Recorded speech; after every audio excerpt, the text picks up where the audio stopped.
নামাজের ওয়াক্ত হয়ে গেছে। মুয়াজ্জিন মসজিদের মাইকে আজান দিয়ে দিয়েছে।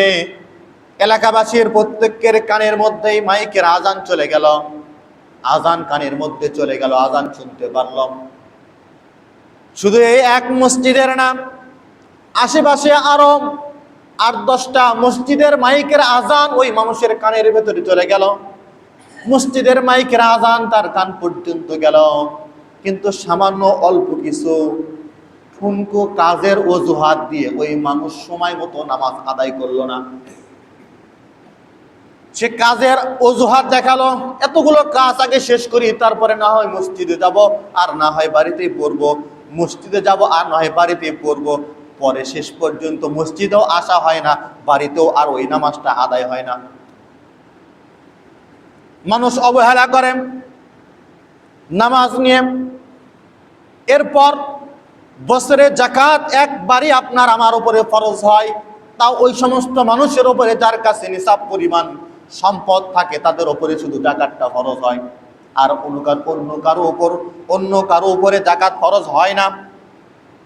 নিসাব পরিমাণ মাল যখন, সম্পদ যখন আপনার কাছে এসে গেছে, হিসাব করে বছর পর গুনে গুনে আপনাকে শতকে 2.5 টাকা করে আপনাকে যাকাত দিতে হবে। এর বেশি আপনাকে আল্লাহ পাক যাকাত দিতে বলে নাই। কিন্তু আমরা মানুষ, যাদের উপরে যাকাত ফরজ হয়েছে, তারা হিসাবও করে না, যাকাতও দেয় না। তারা মনে করে হয়তো যাকাত দিলে আমার সম্পদ কমে যাবে।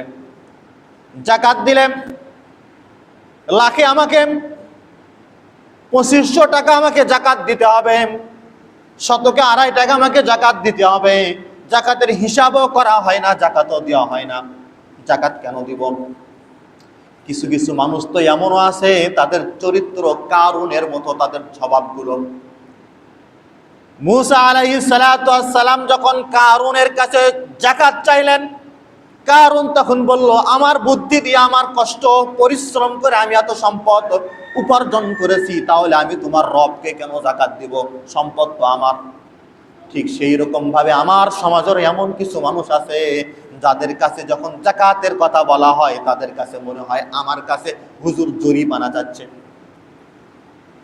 কিছু মানুষ মনে করে যখন যাকাতের আলোচনা করা হয়, যাকাতের কথা বলা হয়, যাকাতের টাকা তাদের থেকে চাওয়া হয়, তারা মনে করে জরিমানা যাচ্ছে।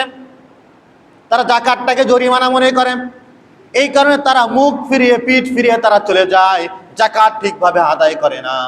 এই জন্য আল্লাহ পাক রব্বুল আলামিন কোরআনের যেই জায়গায় নামাজের কথা বলেছেন, সঙ্গে সঙ্গে যাকাতের কথা আল্লাহ পাক রব্বুল আলামিন বলেছেন, ওয়াকিমুস সালাতা ওয়া আতুজ যাকাত। তোমরা নামাজ কায়েম করো, যাকাত আদায় করো। ওয়াতিউর রাসূল লাআল্লাকুম তুরহামুন। নামাজ কায়েম করো, যাকাত আদায় করো, আর তোমরা নবীর অনুসরণ করো, লাআল্লাকুম তুরহামুন, তাহলে তোমাদের উপরে রহমত বরকত বর্ষণ করা হবে।